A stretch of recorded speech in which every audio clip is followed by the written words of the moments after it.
अस्सलाम वालेकुम जी। मेरा नाम जी मोहम्मद असलम है। तो यह रेहड़ी है, ਇਹਦਾ ਕਾਰੋਬਾਰ ਕਰਨਾ। तो ये साल कुछ 6 महीने हो गए ने, नूंह फौत होई है। तो वो पैसा कसीरा जेड़ा कारोबार आया वो उधर ला छड़िया है। तो जनाब कारोबार बंद हो गया जी। जेड़ा पैसा कसीरा उधर ला बैठा, हुण कारोबार ही बंद होए है, कोई पैसा कसीरा नहीं। तो बड़ा मजबूर है जनाब। तो बच्चे जेड़े वो छड़ के, बच्चे 2 है, वो शादीशुदा है, वो छड़ के टुर गए, नूंह मर गई है। तो बच्चे छड़ के टुर गए ने। तो माई बाबा ओदा कोई गुजारा नहीं होंदा पिया, मसां गुजारा है। जेड़ा 4 आने होंदे ने वो मसां गुजारा करना। शाला जिंदे रहो जी, भला होवे तुहाडा, वसदे रहो।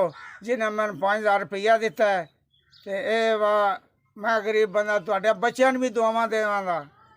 तो ये वाह मैं माड़ा बंदा, तो तुहाडी मेहरबानी है।